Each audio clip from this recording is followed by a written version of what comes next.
Përshëndetje të nderuar teleshikues, ja ku takuam sërish në këtë edicion informativ ku ndër të tjera do të ndiqni. Ervin Seliani ka reaguar ashpër ndaj Berishës pas kualifikimeve në garën për drejtimin e PD-s, duke akuzuar se po e çon partinë drejt shuarjes. Sali Berisha zhvilloi një takim me ministrin e jashtëm të Maqedonisë së Veriut gjatë një forumi në Zagreb. Në fokus ishin integrimi europian të drejtat e shqiptarëve dhe korridorit 8. SPA ka marrë të pandehur shtetasin rus Vladislav Urban për një kërcënim me bombë ndaj autoriteteve shqiptare në vitin 2023. Në ditën ndërkombëtare të punëtorëve, sindikatat dhe punëtorët protestuan në Tiranë për paga më të larta dhe kushte më të sigurta pune, duke ngritur shqetësime për mungesën e sigurisë në vendin e punës. Shqipëria dhe Kosova kanë rikthyer kalimin pa kontrolle për automjetet, mas që do të zjas deri me 30 shtator dhe synon lehtësimin e qarkullimit gjatë sezonit veror. 3 kongresmenë në SBA kanë propozuar një rezolut që mbështet antarësimin e Kosovës në NATO, duke theksuar rëndësinë strategjike të saj për sigurinë e rajonit. Bashkimi Evropian ka pezulluar pengesat për Serbinë nga plani i zhvillimit për shkak të shqetësimeve mbi funksionimin e sistemit gjyqësor në vend. Donald Trump ka ashpërsuar shëndrimet ndaj aleatëve europian për shkak të mosmarrëveshjeve mbi luftën në Iran. Administrata amerikane deklaron se konflikti me Iranin është mbyllur pas një armpushimi në përputhje me afatet ligjore të War Power Resolutions. Departamenti i Drejtësisë në SBA ka publikuar pamje nga një sulm i dyshuar ndaj Donald Trump, i cili po hetohet si tentativë për vrasje.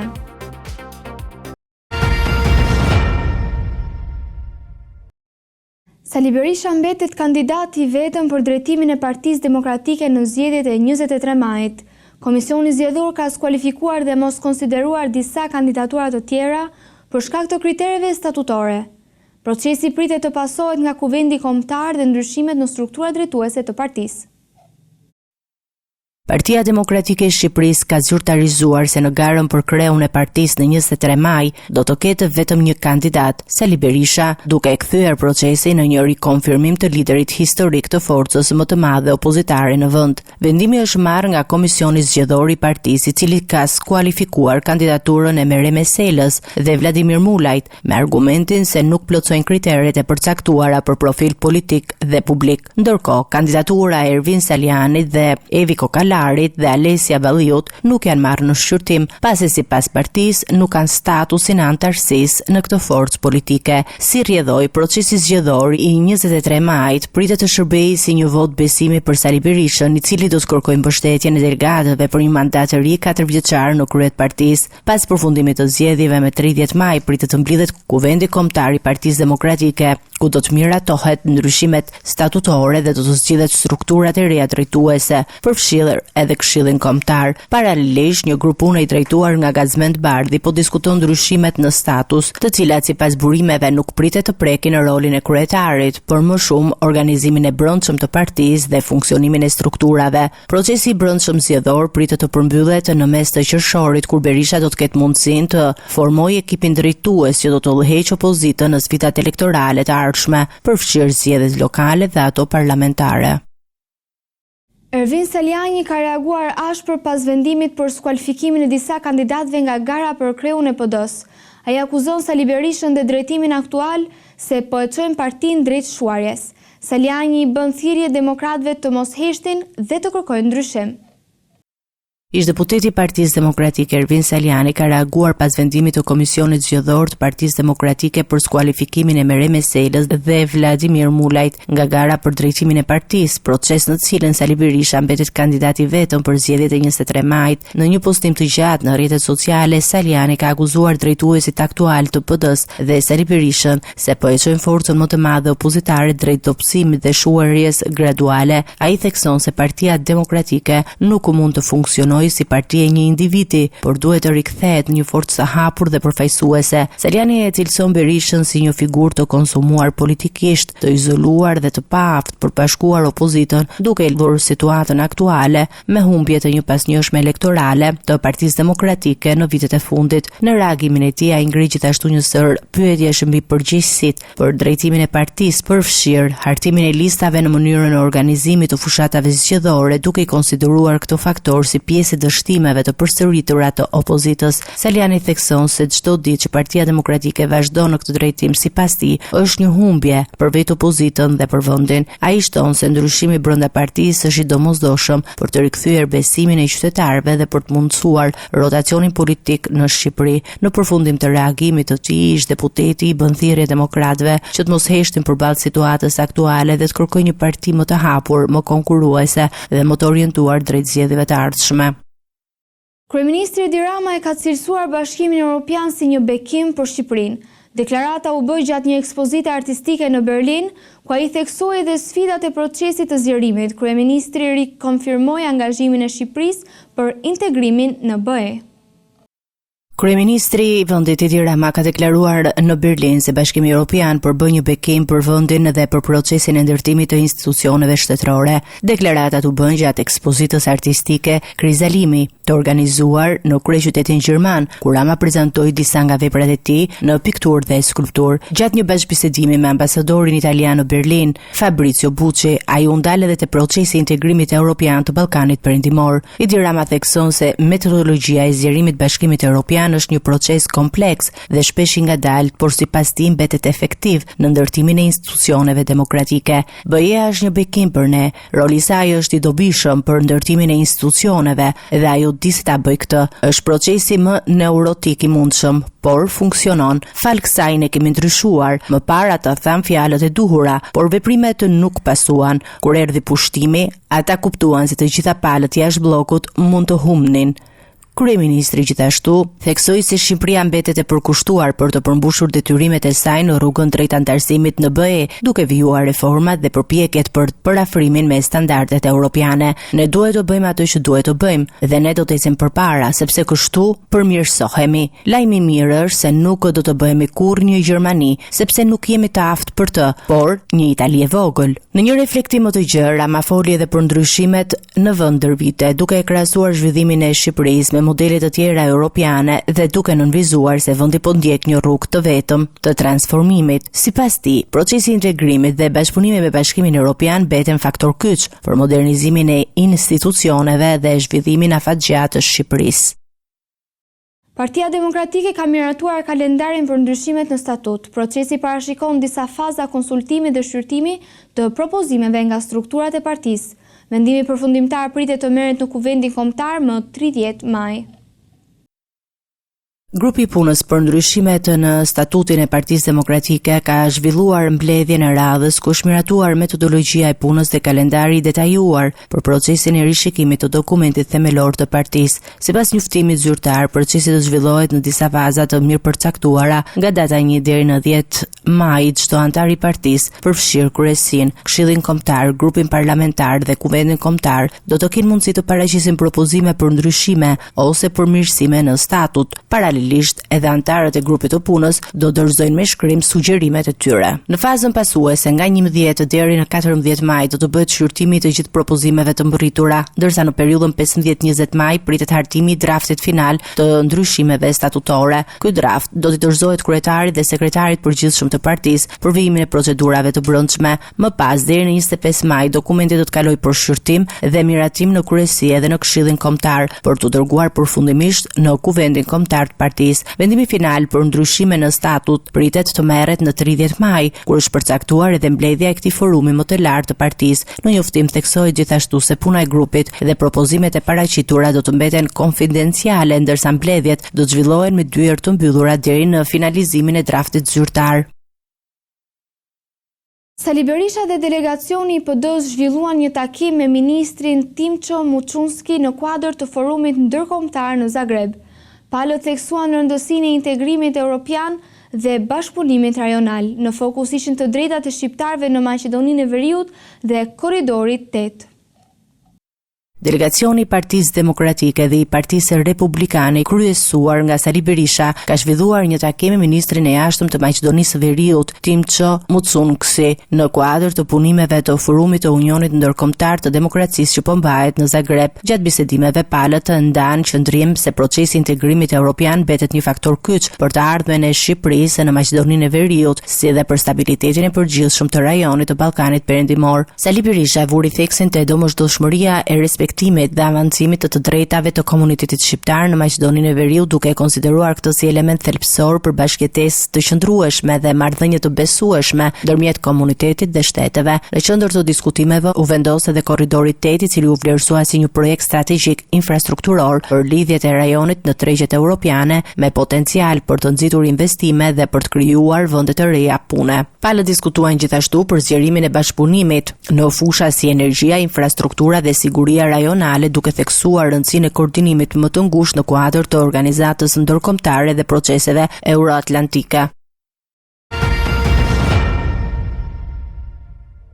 Firmat ligjore që përfaqësojnë Erion Veliajin i kanë dërguar letër ambasadave dhe organizatave ndërkombëtare në Shqipëri. Në fokus është seanca e 8 majit në gjykatën administrative dhe kërkesa për transmetimin publik të saj.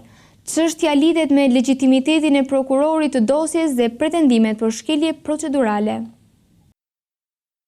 Dy firma ndërkombëtare ligjore, Kashovice Benson Torres dhe Mishkon Dereja, kanë ndërzuar një letër zyrtare në emër të Erion Veliajit, drejtuar përfaqësuesve diplomatik dhe organizatave ndërkombëtare në Shqipëri. Në këtë letër kërkohet angazhimi i tyre për të monitoruar nga afër seancën gjyqësore të datës 8 maj në gjykatën administrative, si dhe procesi të zhvillohet me transparencë të plotë, përfshirë transmetimin e drejt për drejt të seancës. Seanca ka në qendër një çështje që lidhet me lishmërinë e emërimit të prokurorit Ol Sedado, i cili është prokurori kryesor në hetimet ndaj Veliajit. Sipas pretendimeve të paraqitura në letër, emërimi i tij është i pavlefshëm, pasi sipas palës mbrojtëse, ai nuk plotson kriteret e detyrueshme ligjore në ushtrimin e funksionit të prokurorit, përfshirë përfundimin e shkollës së magjistraturës ose një përjashtim të ligjshëm nga ky detyrim. Në dokument theksohet se nëse këto pretendime rezultojnë të bazuara, atëherë të gjitha veprimet hetimore të ndërmarra nga prokurori në këtë çështje mund të konsiderohen të cënueshme juridikisht. Që në fillim,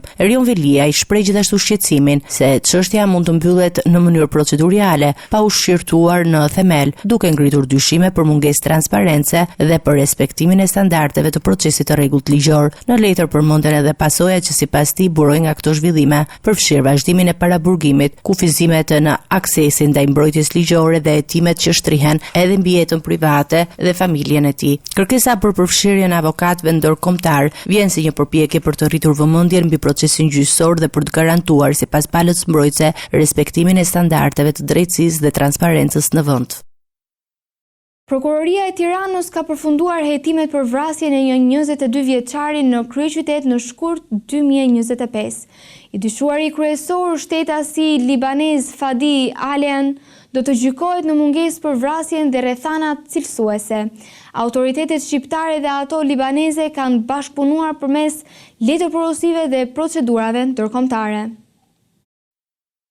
Prokuroria e Tiranës ka mbyllur hetimet për ngjarjen e rëndë të ndodhur në shkurt 2025 në Tiranë, ku humbi jetën 22 vjeçaria Rayan Alean. Sipas dosjes hetimore, babai i saj, Fadi Alean, akuzohet për vrasjen në rrethana cilësuese për shkak të lidhjeve familjare dhe do të gjykohet në mungesë. Ngjarja dyshohet të ketë ndodhur në 22 shkurt 2025 në një apartament me qira në qendër të Tiranës, ku babai dhe vajza kishin mbërritur disa ditë më parë me 19 shkurt. Trupi i pajetit të res u gjet 5 ditë më vonë nga pronarja e banesës. Një herë pas ngjarjes, Fadi Alean u largua nga Shqipëria dhe u arratis drejt Libanit, ku më vonë u arrestua nga autoritetet lokale pas një operacioni ndërkombëtar bashkëpunimi. Megjithatë, drejtësia libaneze ka refuzuar ekstradimin e tij në Shqipëri, duke lënë procesin gjyqësor në vend të zhvillohet në mungesë të pandehurit. Gjatë hetimeve, Prokuroria e Tiranës ka dërguar edhe letërporosi në Gjermani për marrjen e dëshmive të nënës së viktimës dhe të afërmëve të saj. Megjithatë, sipas prokurorisë, dëshmitë e tyre nuk kanë si edhe elemente të reja me rëndësi për zbardhjen e plotë ngjarjes. Rasti është ndjekur me vëmendje nga autoritetet ndërkombëtare për shkak të natyrës së tij dhe përfshirjes së disa jurisdiksioneve. Sipas të dhënave të hetimit, ekzistojnë pretendime nga disa persona të afërt me viktimën se vrasja mund të jetë planifikuar nga të dy prindërit, por këto deklarata nuk janë konfirmuar zyrtarisht nga organet e drejtësisë. Dosja tashmë pritet i kalojë për gjykim, ndërsa autoritetet shqiptare theksojnë se do të vijojnë përpjekje ligjore dhe diplomatike për të siguruar që i dyshuari të përballet me drejtësinë. SPAK ka marrë të pandehur 44 vjeçarin rus Vladislav Urban për kanosje me qëllime terroriste. Ai dyshohet se ka dërguar një email kërcënues drejt autoriteteve shqiptare në vitin 2023. Hetimet janë zhvilluar në bashkëpunim me autoritetet greke. Prokuroria e posaçme kundër korrupsionit dhe krimit të organizuar ka marrë zyrtarisht të pandehur shtetasin rus Vladislav Urban, 44 vjeç, i akuzuar për veprën penale kanosje për kryerjen e veprave me qëllime terroriste. Sipas SPAK, pas më shumë se 3 vitesh hetime, janë mbledhur provat mjaftueshme që mbështesin ngritjen e akuzave ndaj tij. Rasti lidhet me një email të dërguar në shkurt të vitit 2023, drejtuar shefit operacional të aeroportit të Rinasit, ku përmbaheshin kërcënime serioze ndaj sigurisë. Në mesazhin elektronik, i pandehuri pretendoi se kërcënonte me vendosje eksplozivi në aeroport, nëse sipas tij qeveria shqiptare nuk do të pranonte një qendrim politik lidhur me Kosovën. Në të njëjtin email, ai pretendon gjithashtu se kishte marrë peng dy shtetas shqiptar, pretendimi i cili më pas rezultoi pa vërtet. Hetimet e zhvilluara në bashkëpunim me autoritetet greke zbuluan se emaili ishte dërguar nga Selaniku, ku një 44 vjeçar rezultoi rezident. Pas verifikimeve u konstatua se nuk kishte asnjë rast rrëmbimi apo pengmarrje, siç ishte pretenduar me mesazhe kërcënuese. Autoritetet theksojnë gjithashtu se i pandehuri ka pasur edhe më parë raste të ngjashme të dërgimit të emaileve kërcënuese, çka është marrë në konsiderat gjatë hetimeve. Dosja tashmë pritet kalojë për shqyrtim në gjykatë. Dita ndërkombëtare e punëtorëve ka nisur me protesta në Tiranë nga sindikatat dhe punëtorët. Ata kërkojnë paga më dinjitoze dhe respektim të drejtave në punë. Një nga shqetësimet kryesore mbetet siguria në vendin e punës. Dita ndërkombëtare e punëtorëve ka nisur këtë 1 maj në Tiranë me protesta dhe thirrje për përmirësimin e kushteve të punës, rritjen e pagave dhe respektimin e të drejtave të punëtorëve. Sindikata dhe përfaqësues të ndryshëm të punonjësve janë bashkuar në një protestë përbashkët, duke ngritur shqetësime për nivelin e ulët të pagave dhe pasigurinë në vendin e punës. Një nga punëtorët pjesëmarrës u shpreh se vijon të punojë me pak të ulët dhe në kushte presioni, duke theksuar se frika për humbjen e vendit të punës i detyron të mos flasin hapur për situata në të cilën ndodhen. Sot më shumë se sa kur, kjo qeveri, këto institucione duhet të mendojnë për punëtorët dhe për shtresat në nevojë, sepse punëtorët janë më të diskriminuarit. Qeveria e gjutme, prandaj sulm në pensionistët, ti hedhim poshtë të gjithë qeveritarët që kanë bërë nga 20-30 shtëpia. Kemi bërë 8 orë punë dhe kemi shku në aksion dhe vjen fundi, kemi një pension qesharak, 120.000 lek. Qa do bësh me 120.000 lek? Du minimumin etik. Një tjetër shqetësim i ngritur në këtë ditë lidhet dhe me sigurinë në punë. Sipas të dhënave të referuara nga sindikata, gjatë vitit 2025 kanë humbur jetën 48 punonjës në vendin e punës, përfshirë edhe 2 gra, duke bërë çështjen e kushteve të sigurisë një nga prioritetet kryesore të kërkesave të punëtorëve. Ndryshojmë temë informacioni. Shqipëria dhe Kosova kanë rikthyer regjimin e kalimit pa kontrolle për automjetet me targa të dy vendeve. Masa do të zgjasë deri më 30 shtator dhe synon lehtësimin e qarkullimit gjatë sezonit veror. Fluksi i udhëtarëve në orët e para ka qenë i lartë, me mira hyrje nga Kosova. Që prej kësaj të premteje, 1 maj, Shqipëria dhe Kosova kanë rikthyer zyrtarisht regjimin e lëvizjes pa kontrolle kufitare për automjetet me targa shqiptare dhe kosovare. Sipas marrëveshjes mes dy vendeve, kjo lehtësi do të jetë në fuqi deri në 30 shtator dhe pritet të ndikojë ndjeshëm në përshpejtimin e qarkullimit, sidomos gjatë sezonit veror, ku rritet ndjeshëm numri i udhëtarëve mes dy shteteve. Automjetet me targa të Shqipërisë dhe Kosovës do të kalojnë pa ndalesa dhe pa procedura standarde të kontrollit në pikat kufitare, ndërkohë ndërkohë mjetet me targa të huaja do t'i nënshtrohen vetëm kontrolleve të shpejta me qëllim shmangjen e radhëve dhe vonesave, veçanërisht në pikën kufitare Morin Vermic. Ky regjim i lehtësuar rikthehet pas një periudhe 2 mujore ndërprerjeje, gjatë së cilës u aplikuan kontrolle të plota në kufi. Edhe në atë periudhë, megjithatë, fundjavat dhe ditët festive vijuan me lehtësime të pjesshme për qytetarët e të dy vendeve. Ky model bashkëpunimi mes Shqipërisë dhe Kosovës është aplikuar dhe më herët dhe është konsideruar si një masë që lehtëson lëvizjen e lirë, nxit turizmin, forcon lidhjet familjare dhe rrit shkëmbimet tregtare. Sipas të dhënave zyrtare, vetëm në orët e para të ditës së premte në territorin shqiptar kanë hyrë rreth 20.000 qytetar, pjesa dërmuese e të cilëve nga Kosova, duke reflektuar menjëherë efektin e heqjes së kontrolleve kufitare.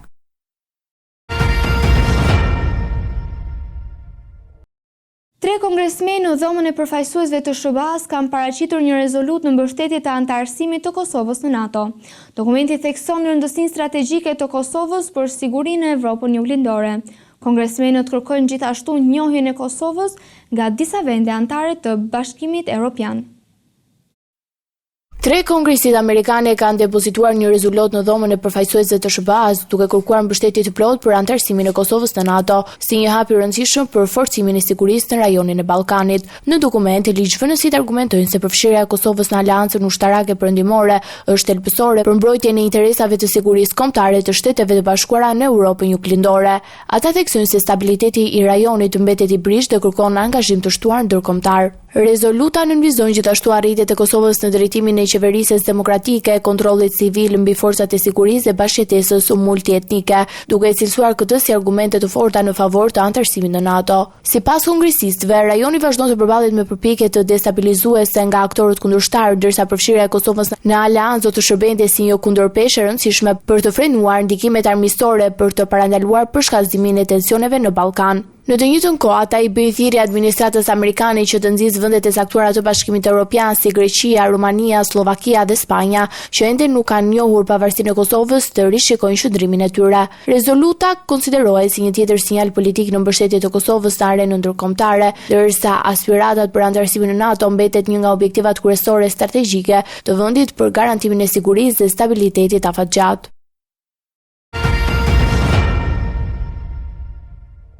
Të nderuar teleshikues, ishte gjithçka që kishim përgatitur për ju në këtë edicion informativ. Së bashku do të rishqimi në edicionet e ardhshme. Deri atëherë, miru takofshim.